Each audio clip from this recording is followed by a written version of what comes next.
authenticity, and reconciliation, the town of Slave Lake honors and acknowledges that we are situated on the traditional lands of Sawridge First Nation within Treaty 8 territory, home to Indigenous, Métis, and Inuit peoples who have occupied these lands since time immemorial. Councillor Moalon. I'll make a motion to adopt the agenda. Motion on the floor. Any further discussion?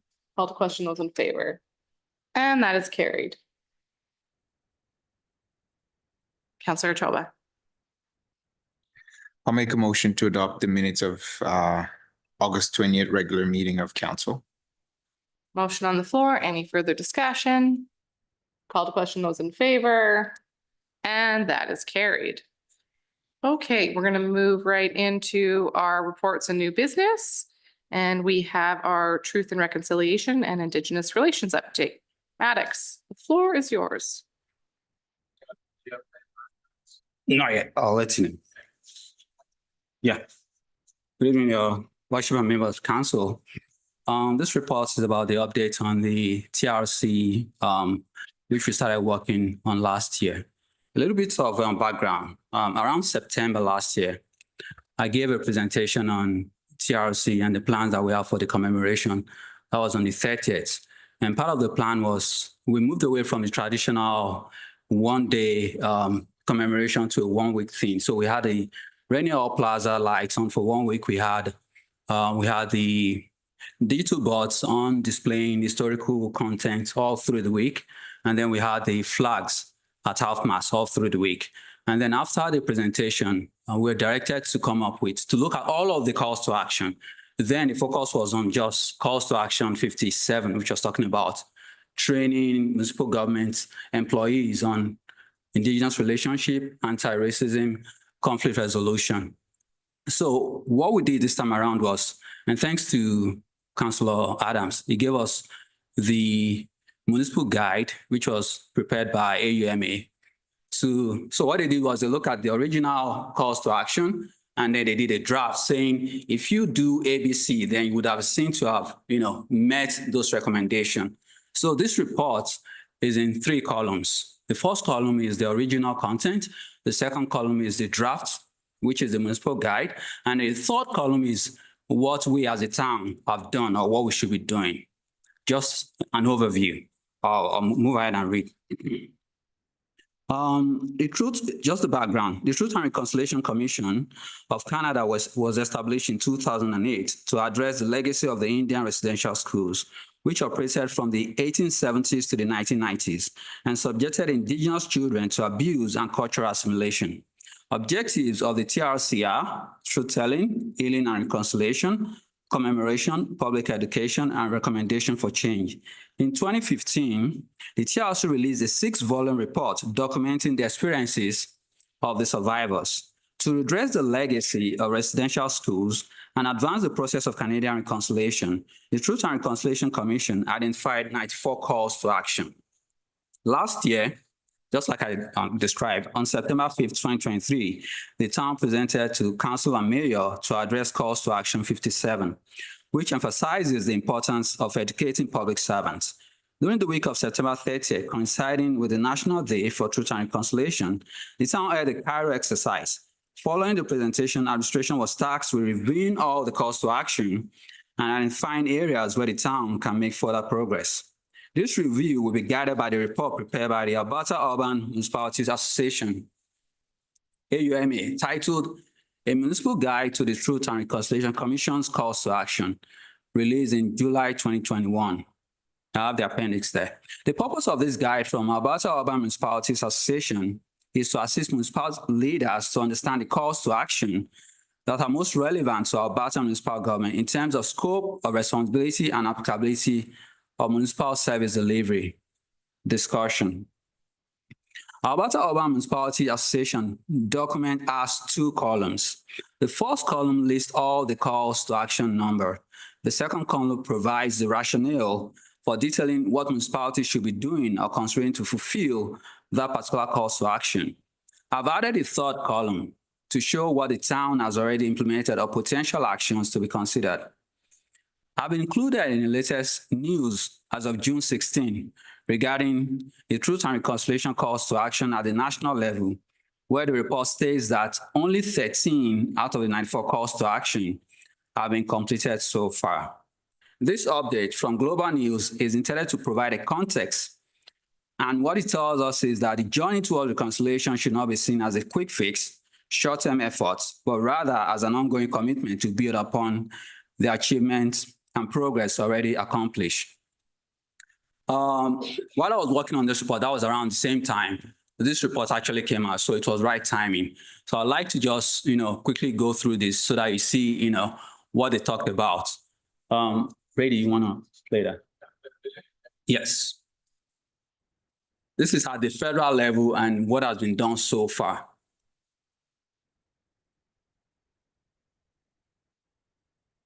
I think it was in June too.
A couple of things that came to mind when I was, going through this report. They said 13 out of 94 calls to action. Well, they didn't give us a list of those 13. And the other thing is, if you're saying it's completed, what is completed? They didn't define that. So we've got to be careful how we assess this, because if you're looking at just a number, you might think, oh, maybe the federal government is not making so much effort. So we've got to be careful with that. And, try to connect the thought by the time I finish this and then see, some of these things, how easy it is to do. There are some of them we can say we've done. There are some of them we need to continue to build on and explore ways or other means that we can, continue to achieve more success on them. That was why I had to just play that so that you see what's happening at the federal level. Okay, back to the reports. This should be in 3 columns, but I compassed things and do a good job of putting, the table. So I'm just going to go with what we have here. Calls to action 3, fully implement Jordan's principle to ensure First Nations children are not denied or delayed in accessing essential public services. The second column is the drafts from AUMA saying, if you do this, this is what we expect municipalities to do. So I've seen to have made the recommendation on column 1. So column 2 says, municipalities can review all municipal services to children to ensure access is equitable and without discrimination. Where possible, municipalities can also support local healthcare, social, and educational professionals to remedy systemic and institutional practices so that indigenous youth can access services and supports they need when they do need them. Then the town's response is the town of Slave Lake ensures equal access to all services and programming. The town may explore ways to engage other agencies such as Alberta Health Services. Ideally, this discussion should be managed at the provincial or federal level for agencies outside our jurisdiction. Then I move to calls to action 17. It says enable residential school survivors and their families to reclaim names changed by the residential school system by waiving any administrative cost. Second column, the draft guide says municipalities that charge a fee for any name changes are encouraged to waive this fee if it is for the purpose of reclaiming a family name. Town's response, third column, the town does not handle name changes. These are managed at the registry. However, for name changes on accounts such as property tax account, there is no charge. The town provides this service free of charge. Calls to action 40. In collaboration with indigenous people, create indigenous specific victim programs and services with appropriate evaluation mechanism. The guide says, column 2, there are opportunities for municipal government to advocate, create, and expand victim services programs in partnership with the government of Alberta and local organizations. Our response as a town. Since 1992, Slave Lake has had a victim services unit, VSU, operating out of the RCMP detachment funded by the government of Alberta and managed by the Slave Lake Victims Services Society. However, as of April 1st, 2024, the VSU is now managed directly by the government of Alberta, with all programming and service decisions made at the provincial level. Calls to action 45. Renew or establish treaty relationship based on principles of mutual recognition, mutual respect, and shared responsibility for maintaining those relationships into the future. Column 2, the draft guide, says municipal government leaders can build relationships with local and regional indigenous organizations and leaders to open space for conversation on issues of mutual interest. The town's response, third column. Town's council, including previous councils, has maintained strong, productive, and respectful relationships with indigenous neighbors. Their participation in joint committees, boards, and council, i.e. the Tri-Council, includes council members from Town of Slave Lake, the MD of Lesser Slave Lake, and Surridge First Nation. The council provides direction on regional recovery matters and other topics and issues of regional interest. The town council collaborates and partners with various indigenous groups. The Métis, for example, the Métis Nation of Alberta, Lesser Slave Lake District, formerly Region 5, on events and programs that promote relationship building, commemorating days like Indigenous Peoples Day or other activities. Council and staff participate through volunteering, attending these events, and or being part of organizing these events. The town of Slave Lake invited all staff to participate in a blanket exercise on September 28th. That was the one we had last year. Calls to action 57. Educate public servants on the history of indigenous peoples, including the history and legacy of residential schools, the United Nations Declaration on Rights of Indigenous People, treaties and indigenous rights, indigenous law, and indigenous crown relations. The draft recommendation says possibly one of the most impactful ways the municipal government can support reconciliation is to update internal training programs to regularly educate staff about the history of indigenous people in Canada, including the residential school system, and how that impacts relations between indigenous and non-indigenous people today. This training may include a focus on intercultural competency, conflict resolution, human rights, and anti-racism. The town's response. The blanket exercise is an interactive and immersive 2-hour training session that offers insight into indigenous history from indigenous perspective. Facilitators guided participants through a condensed version of historic events starting from pre-contact through colonization and continuing into the present day impact of colonialism on all of us. The exercise also explores the nation-to-nation relationship between indigenous and non-indigenous peoples in Canada, acknowledges the harm caused over the years, and emphasizes our collective journey towards reconciliation. The blanket exercise reminds us that we are all part of this reconciliation. The town is in discussion with the Métis Nation of Alberta and is in the planning phase to have another program during the National Day for Truth and Reconciliation. This training will educate staff on intercultural competency, conflict resolution, human rights, and anti-racism. There's also another ongoing discussion with organizations, institutes offering training in Indigenous relationship, awareness, and other related courses. Northern Slave College has a program, and the town is exploring the option of having training courses available to employees. There's also discussion with Inspired Consulting to explore these training options. This was one of the things we focused on last year, and this year also we're planning to have another career exercise and possibly another webinar training. Calls to action 66. Establish funding for community-based youth organizations to deliver programs on reconciliation. Draft recommendation, column 2 states, while the calls to action is directed to the federal government, municipalities can also partner with local organizations to raise awareness and encourage conversations with youth about reconciliation. The town's response.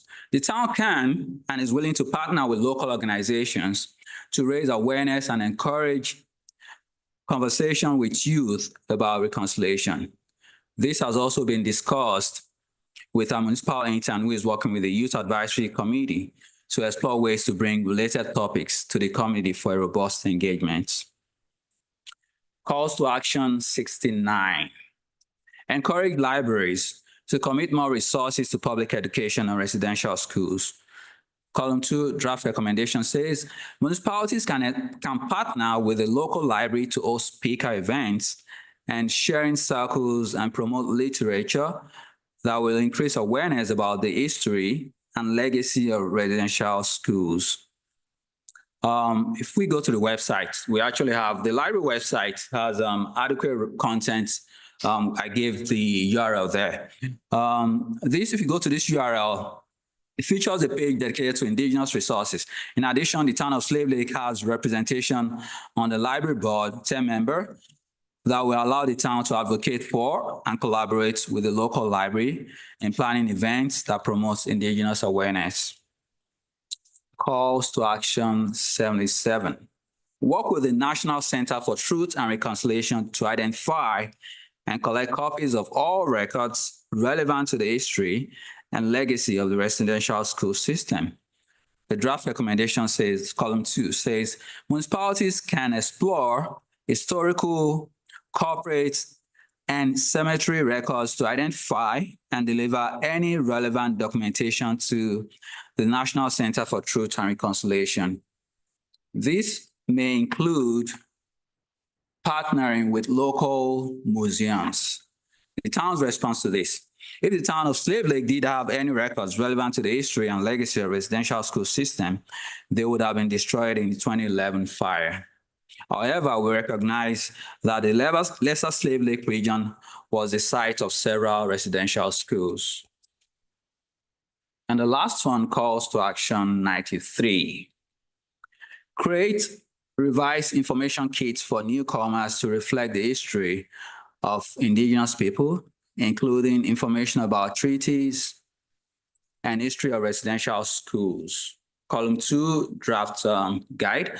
Municipalities can develop a handout about the history and culture of Indigenous people in the region and share it with immigrants serving agencies, as well as make it publicly available online.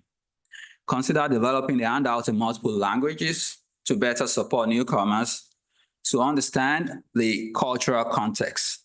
The town's response here. As part of the Rural Renewal Stream, the Economic Development Department developed and distributes a welcome package to all candidates utilizing the program. This welcome package contained information on Indigenous peoples, including but not limited to local indigenous culture and history, who are the indigenous people in Canada, the Northern Alberta Cree people, Treaty 8 territory, residential schools, and the impact of colonialism. The Town of Slave Lake also distributes very similar information to all residents during the Truth and Reconciliation Week at the end of September. Just like I said, during that week, we had the digital boards displaying historical information all through the week in September. And I have the appendix for this for the rural renewal, if you want to take a look at that. That is the summary of the report. I move that council accept the information as presented. If you have questions or some other areas that you want us to look into, we're open to having those inputs. I was just gonna say, I really appreciate all the, having it laid out here and seeing the calls to action that we have taken. I did really like your point about building that just because there's no such thing as basically checking these items off the list. Yeah. And that they're things that we need to keep doing and then Yeah. build upon Yeah. and continue there. So I look forward to see what the next year. Oh, yeah. Like for the training, we're planning to have, like I said, another training. We're gonna probably do almost the same thing we did last year, make it a 1-week thing. The flags, the lights, then the digital boards to display those historical information all through the week. And then with the CAR exercise, and then we're also talking with one of the consultants on to train for webinar for all staff. And hopefully, I know you guys last year, almost the same time, the timing is when you're going to Alberta Munis for your conference. So this time around, if there's anybody that'll be around, we really appreciate if you can make it. But the webinar is also will be open to everybody to join online. Yeah. Councillor Graham-Leck. Move that council accepts the report as information. Motion on the floor. Any further discussion? Call to question, those in favor, and that is carried. Thanks, Maddox. Thank you. Calvin, you are up next with our surface level summary, street snow removal. Good evening, Mayor and Council. The purpose of the report is to provide council with a summary of the service level for snow removal. The background, the town is responsible for clearing snow from the streets. Snow removal is performed following the current snow bylaw and operations service levels. The discussion. Snow removal. Depending on the year and the location of properties and sidewalks, property owners or occupants are required to clear the snow and ice from the sidewalks abutting their property within 24 hours of the last snowfall. The snow and ice removed from the sidewalks, private driveways, and properties cannot be placed on the right of way of the road. Generally, during the snow clearing process, the snow is not removed from the road right away, but it's stored in windrows and piles on the side of the streets as indicated in the current bylaw. The downtown core is the only area that the snow is regularly cleared, piled, and removed by town employees and contracted companies. Snow removal priority routes are established in attachment A. Snow storage areas are established in attachment B. Downtown core hall is established in attachment C. And the snow pile locations are in attachment D. And then we have our snow bylaws too. All critical community connectors, hospital zones, and critical intersections to be cleared within 24 hours of each major snowfall in excess of 15 centimeters. Snow clearing will also be initiated when the accumulated snowpack of 10 centimeters is reached. Downtown and downtown laneways within 72 hours. Downtown core will be the only area where the snow is removed by trucks and deposited at our snow dump. Snow clearing in the residential areas will result in snow being stored on the sidewalks, the lawns, grass boulevards in order to allow for increased pedestrian and vehicle safety. cul-de-sacs will be piled and stored in the cul-de-sac until residential is complete and then hauled to our snow dump. Options, just this report is provided for information.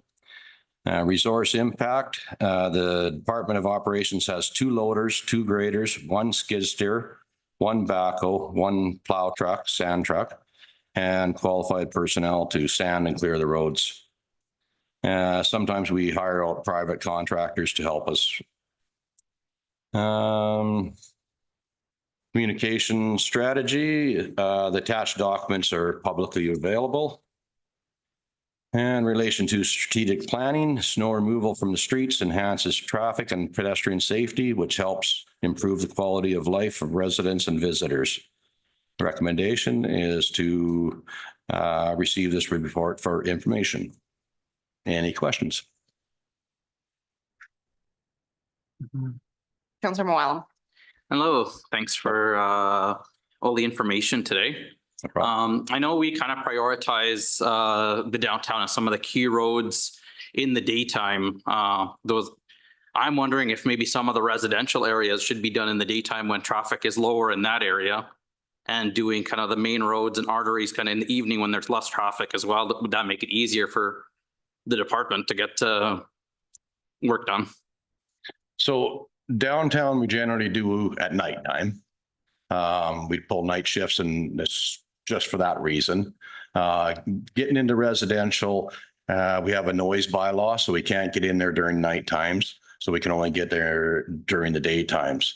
So we try to get there when there's less traffic, like after people have taken their kids to school and so forth, So.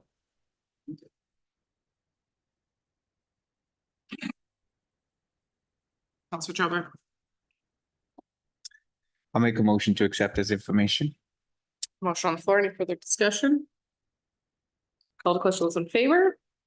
And that is carried. I just got a question while Calvin's still here. Okay. Hey, a couple residents, my kids actually, they were wondering about the downtown painting on the stalls, and I couldn't remember why we hadn't painted them. Can you give us a quick update on why the downtown parking stalls and stuff aren't painted?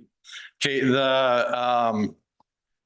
the downtown core from the tracks to ATB, we're going to be doing that grind and fill. Right. So our contractors coming in by the end of this week or beginning of next week.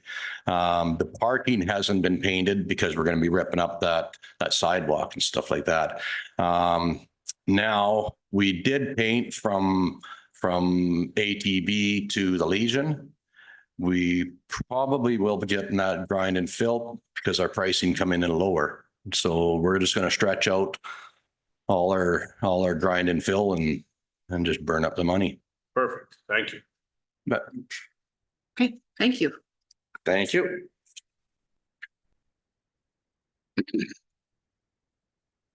Next report is the automated traffic enforcement. Good evening. So the purpose of this report is to seek council's direction and authorization to enter into a new contract with Global Traffic Services for the provision of automated traffic enforcement within the town of Slave Lake. In June 30th, 2024, the current contract with GTS expired with the town of Slave Lake. This contract gave the authority to GTS to operate an automated traffic enforcement or ATE program, i.e. photo radar, is determined and approved in predetermined and approved provincial locations within the town of Slave Lake. The town of Slave Lake had an ATE program since late 2014. The government of Alberta recently announced changes to ATE regulations that will significantly impact current operations in Slave Lake, where ATE has been in place since 2014. The new rules effective December 2024 will prohibit ATE operations on provincial highways and connector roads passing through municipalities. Additionally, intersection safety devices or ISDs will only be allowed to capture red light infractions, and ATE enforcement will be limited to designated school and playground zones. These changes are expected to reduce ATE revenue and operations within Slave Lake. Two options before council tonight are to direct administration to enter into a new contract with GTS or to direct administration to advise GTS of the discontinuation of our contract. Resource impacts. Discontinuation of an ATE program has the potential to have a substantial financial impact. Historically, the funds collected through the ATE have been used to fund various park and safety initiatives around the town since its inception. As attached to this report, Finance has prepared a summary of the ATE program, the funds received by the town, and usage of these reserve funds for various community recreation projects since 2015. In summary, the town has collected approximately $878,000 and spent $714 on recreation projects, leaving a balance of approximately $163 in this reserve fund. The ATE program, if the ATE program is canceled, council will need to revisit the amount of funding placed into this reserve fund on a yearly basis in its upcoming 2025-2026 budget deliberations. A lack of funding will create a potential risk and liability for this vital town service. Communication strategy, either decision of council this evening will require a communication plan to communicate the changes or continuation to our local residents.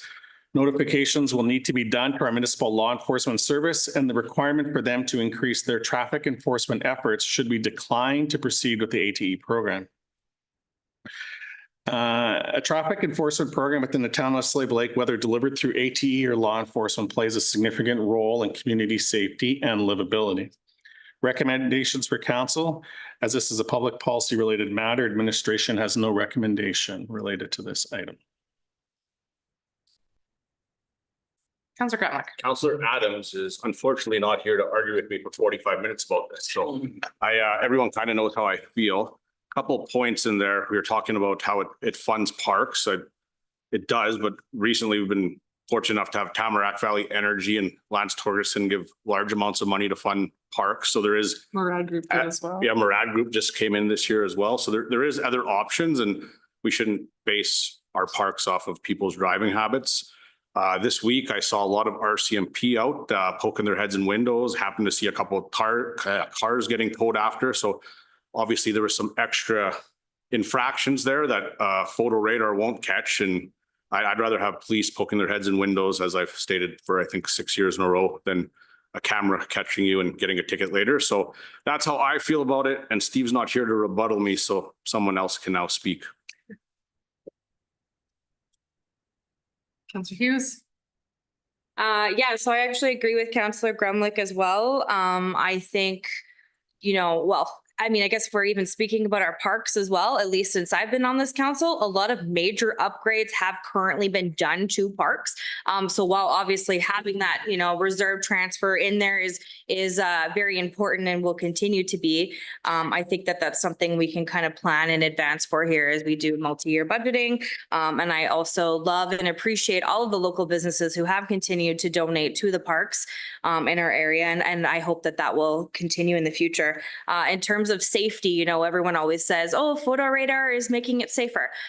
I don't think that it does necessarily either. I'm of the same opinion as Councillor Gremlich. I would prefer to see our cops on the road actually stopping people, pulling people over. And I think we've done a great job with some safety upgrades ourselves in the community. Some of the speed limit changes and just some of the different things that we've tried, I do feel are making it a little bit safer for, the little kids and the pedestrians in our area as well. So I am in favor of discontinuing this contract at this time. Councillor Mollem. I just had a question in regards to the reserve transfers in the last couple of years. I see that they're considerably lower than previous years. What was the reason for the decline in those revenues? Yeah, so a large reason for the decline was the contractor was having difficulty hiring staff to perform the function. Also on top of that, when this started, it was 33% to the town, 33% to the contractor, and 33% to the province. Yeah. I don't know how much the province takes now. Let's call it almost all of it. Yeah. And then we get what do we get? 12%? Thing. Yes, substantially less. So even if you're using it as a revenue stream, which I think is ridiculous to do, we're not getting that revenue anyway. Yeah, I believe they changed that rule. I want to say our first year on council or this election cycle, I believe, the increases started happening that they were taking much, much more as well. So just another point. Any other commentary? Councillor Chobak. You answered some of my questions with your comment there. I was just wondering what the cost of, you know, cost of automated traffic enforcement is to the town, like upfront, if there's any? No, So there's zero cost. So this is a service that is provided based on the revenue that's on the tickets that are generated. mhm. Or I'm fairly certain. I don't think that there's a flat rate or anything else that comes with it. Counselor Gremlin. I'd like to make a motion that council directs administration to advise GTS of the discontinuation of the contract. Okay, there is a motion on the floor. Do we have any further discussion from council? All right, call to question those in favor. And that is carried. Okay, question period, moving right along. Any questions for administration? Counselor Hughes. When will we be starting the Main Street work on the east side? Like by The Rexall? east side? Yes, thank you. Yeah, what's happening with that? Yeah, so as I've advised council before, there was some delays with our contractor and the Yeah. current scope of work where they were on site. Right. But that was a This couple question- weeks ago that you Yeah, updated. so they were us, so- expected to come back earlier, then they have still maintained a delay. And so we're now at the point where the question was when we're dealing with concrete, especially colored concrete requires a little bit more time procuring in warmer weather. And so we're starting to push into colder weather season.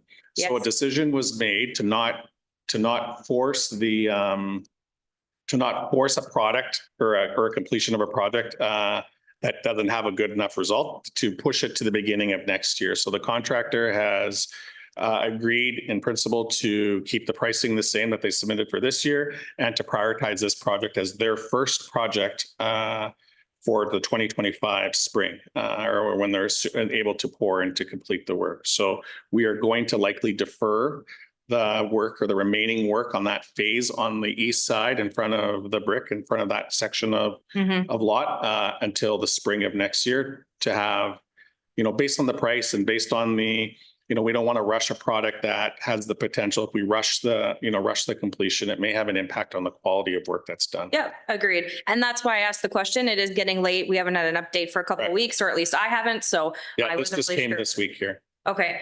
I am glad in a way that we are delaying it just because I don't want to see it, like you said, be rushed too much and damaged. And then it's just a waste of time and money. So, okay, thank you for the update. Counselor Moore. Other than that, are there any other projects that are going to be deferred until next year? That you can think of? No, I don't believe so. There are still projects that we are still completing. We're not done everything that was scheduled for 2024. So there are still stuff that's happening, even as our Director of Operations had alluded to, one of those is that grind and fill sort of program. That was a capital project or a test for this year. There is some paving that still needs to be done. That's going to be starting here, I believe, this week or early next. So but as far as I'm aware, everything else should be, for the most part, most of the big projects will all be done. I'm not aware of anything right off the top of my head that should be delayed.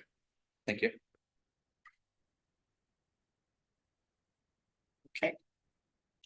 Just in summary, typically what will happen is in the fall, early to mid fall, our project manager will come back with a report kind of outlining, here's what's happened over this course of the last year, right? So Kush will provide a more up-to-date version of how some of those projects fared, how did we come in their budget, over budget? Do we have any issues or complications?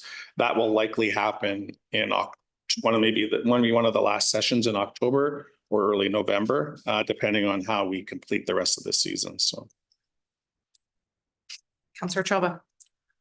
Just going back to the project that Councillor Hughes was talking about, is there, I think just for my own understanding, my question is there something we could have done differently for them to prioritize this project? Like, is there something that was it our fault kind of thing, or was it just on them or something, just for my own understanding. Yeah, no, I mean, to some extent, I mean, we played well, it wasn't our fault for the delay. However, we, to accommodate some of the businesses on that road, we agreed to give a bit of a gap, in between, so it didn't impact some of their outside sales and different activities.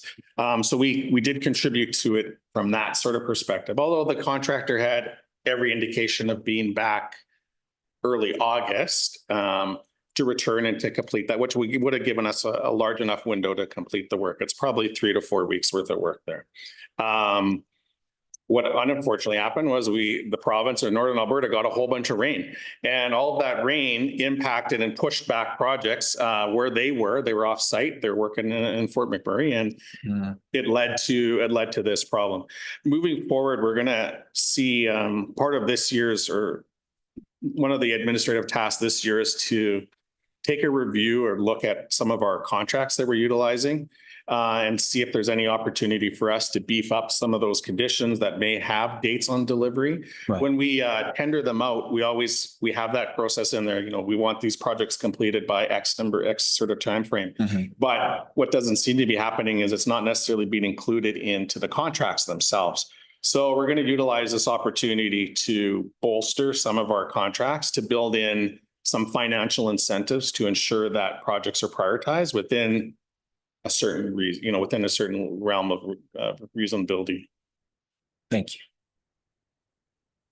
Anything further? Okay. Correspondence. So administration received the attached letter dated August 29th, 2024 from the Alberta North Central Alliance, which the town of Slave Lake is a part of. I will leave it for you to read if you have not reviewed yet. Essentially, they are asking for some assistance and or contribution. So I'll speak quickly as just the rep on ANSA, just for the rest of council. So this has been one of the projects that has been determined by the group moving forward as a focus. So there is some work being done with regards to like a mental health and addiction survey and some study work that is being done. And the combination is that there's going to be this event where they would like to bring in some speakers, and is in partnership with the Slave Lake Mental Health Association as well, that they're looking at actually hopefully bringing up the speaker in person. So each participant in ANSA is being asked to contribute something. So it isn't just a request of the town of Slave Lake. As far as the call I had with the executive director, the MD, who's also part of Legacy, is looking at contributing as well. And everyone is putting in something monetarily or in kind in order to support that. So just a quick heads up. Yes. So in the letter here, it does say that they're requesting $1,000 and a donation in kind for the use of the Legacy Center. Yes. Correct me if I'm wrong, but that has to come from the Legacy board directly. We cannot decide that at this table, correct? I believe that is correct. And there is a board meeting on the 16th, I want to say.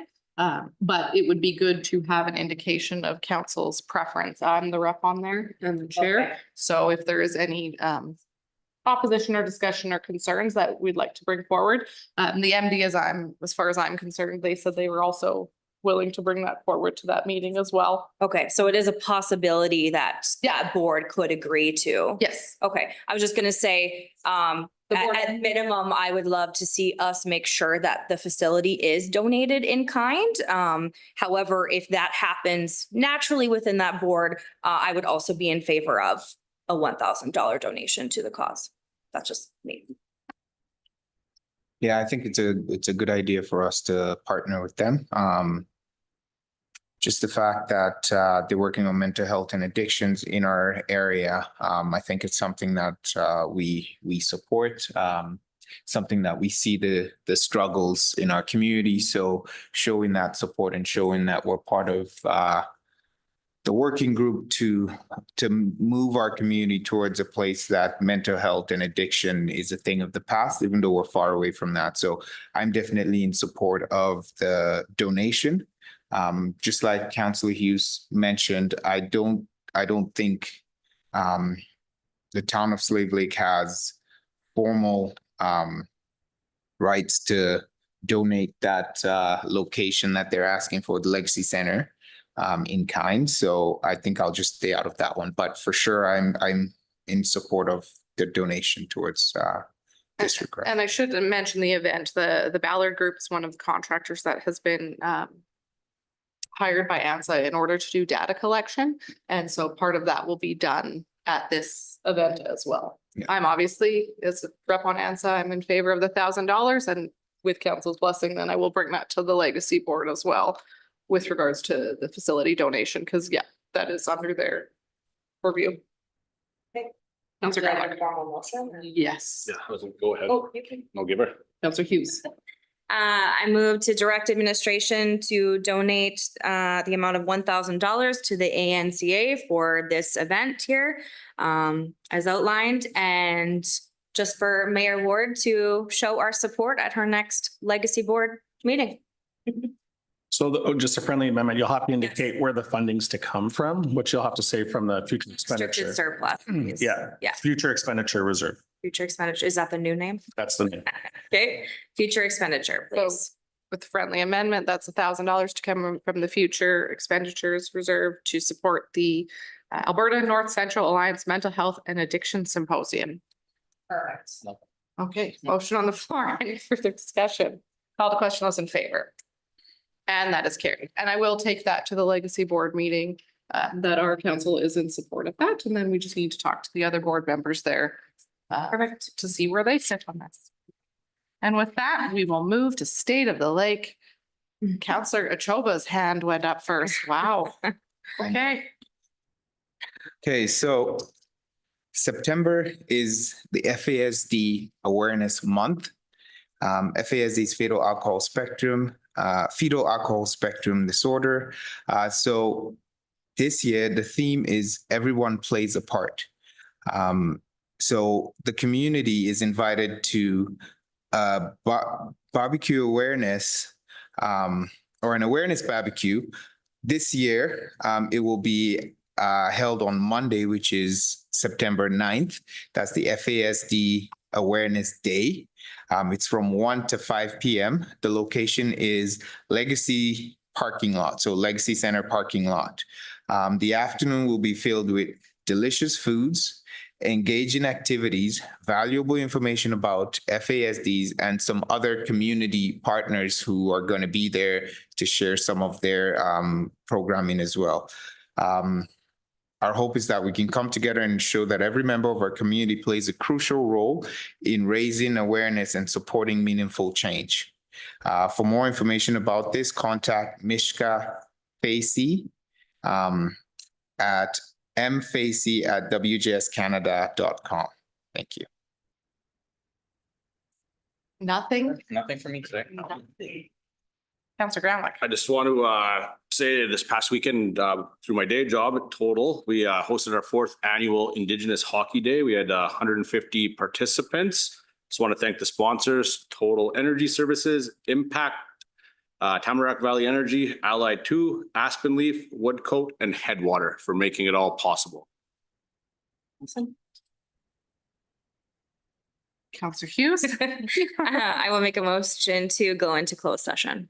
Motion on the floor. Any further discussion? Call the question, those in favor. And that is carried.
5, 4, 3, 2, 1.